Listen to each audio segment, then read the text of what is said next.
Assalamualaikum warahmatullahi wabarakatuh. Hai semua. Perkenalkan, nama saya Zara Putri Handayani dari kelas 10 MIPA 5. Di sini saya akan menjelaskan mengenai sejarah-sejarah yang terjadi di Kerajaan Tarumanegara. Kerajaan Tarumanegara adalah kerajaan tertua kedua setelah Kerajaan Kutai. Kerajaan Tarumanegara ini merupakan kerajaan Hindu. Kerajaan Tarumanegara didirikan pada abad ke-4 sampai abad ke-7 Masehi atau 358 Masehi. Apakah kalian sudah tahu di mana letak Kerajaan Tarumanegara ini? Kerajaan Tarumanegara didirikan di Jawa Barat, Tanah Sunda, atau lebih tepatnya terletak di antara Sungai Citarum dengan Sungai Cisadane. Nah, dari namanya, Tarumanegara diambil dari kata Taruna yang berkaitan dengan tarung yang artinya nila. Tarung digunakan sebagai nama salah satu sungai di Jawa Barat, yaitu Sungai Citarum. Kerajaan Tarumanegara ini meliputi semua wilayah Jawa Barat dan Banten.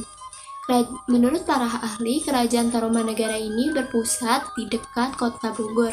Nah, sesudah kalian tahu di mana letak Kerajaan Tarumanegara ini, apakah kalian juga tahu siapa pendiri dari Kerajaan Tarumanegara ini?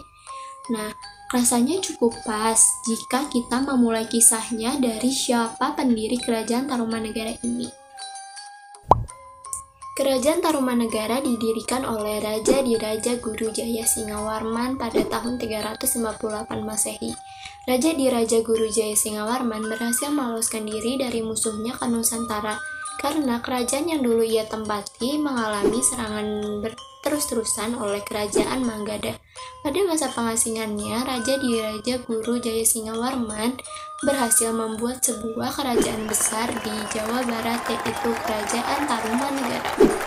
Raja Diraja Guru Jaya Singawarman ini adalah seorang maharesi atau pendeta di Salankayana, India. Kerajaan Tarumanegara merupakan kerajaan terusan dari Salakanegara. Setelah Raja Diraja Guru Jaya Singawarman meninggal dan dimakamkan di tepi sungai di Bekasi, yang lebih tepatnya di Kaligomati, tahta kerajaan diberikan kepada anaknya yang bernama Dharma Yawarman pada tahun 382 Masehi sampai 395 Masehi. Tidak banyak catatan sejarah yang didapatkan pada masa kepemimpinan Raja Dharma Yawarman ini. Selanjutnya, tahta kerajaan dipimpin oleh Raja Purnawarman.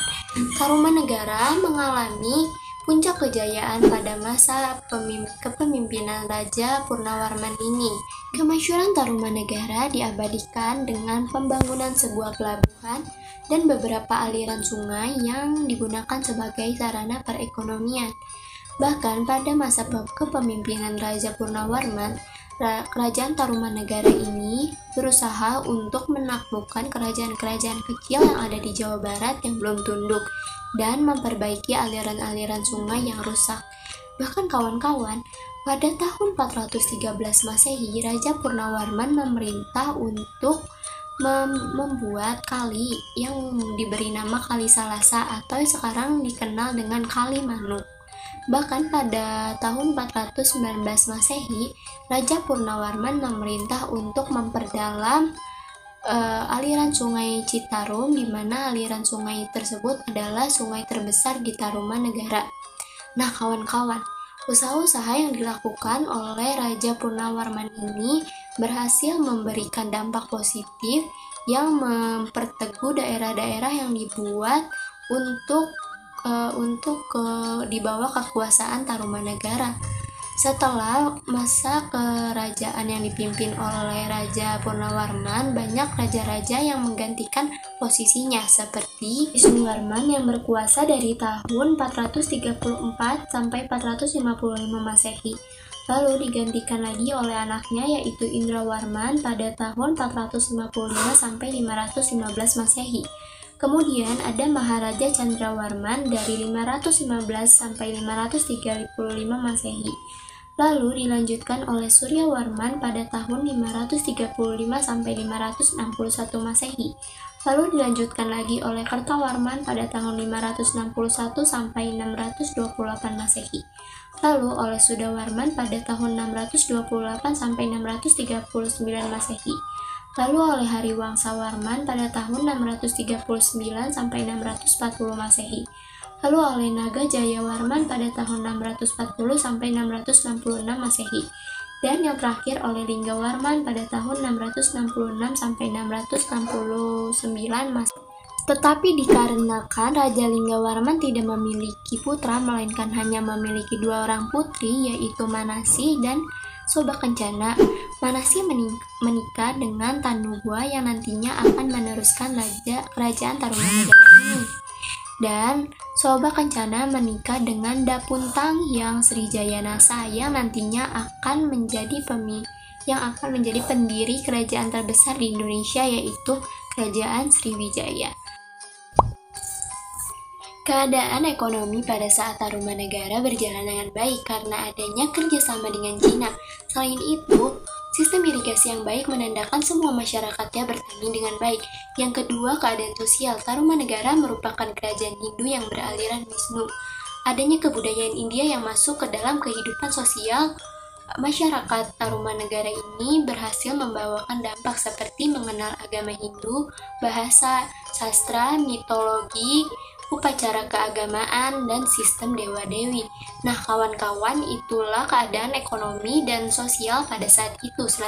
Selanjutnya kita akan membahas mengenai peristiwa-peristiwa penting yang terjadi pada saat itu. Peristiwa-peristiwa penting yang terjadi pada masa kerajaan Tarumanegara. Yang ke-1, kerajaan ini merupakan kerajaan yang menyebarkan agama Hindu. Yang kedua, kerajaan ini memiliki banyak prasasti. Yang ketiga, kerajaan ini sebagai pencetus pertama nama Sundapura. Yang keempat, pada masa pemerintahan Raja Candrawarman, banyak penguasa daerah yang mendapatkan kembali pemerintahannya karena telah mematuhi kerajaan Tarumanegara ini. Faktor keruntuhan kerajaan Tarumanegara antara lain tidak adanya pemimpin di kerajaan tersebut, karena Raja Tanusbawa lebih memilih memimpin di kerajaan kecilnya di hilir Kali Gomati. Selain itu, banyak kerajaan-kerajaan yang ingin merebut daerah kekuasaan kerajaan Tarumanegara, contohnya Majapahit. Selanjutnya kita akan membahas peninggalan-peninggalan apa yang ada di Tarumanegara. Peninggalan-peninggalan kerajaan Tarumanegara, khususnya prasasti, sebagian besar terletak di Bogor. Kita sebagai warga Bogor harusnya bangga akan hal itu.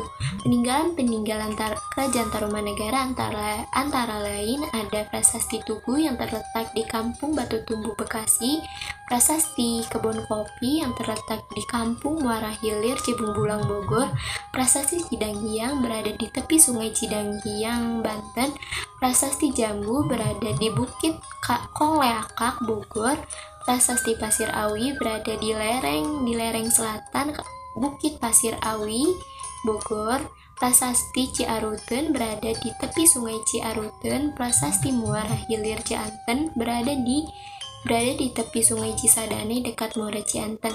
Nah, itu adalah peninggalan-peninggalan kerajaan Tarumanegara. Mungkin hanya segitu yang bisa saya sampaikan mengenai sejarah tentang kerajaan Tarumanegara ini. Kurang lebihnya saya minta maaf. Wassalamualaikum warahmatullahi wabarakatuh.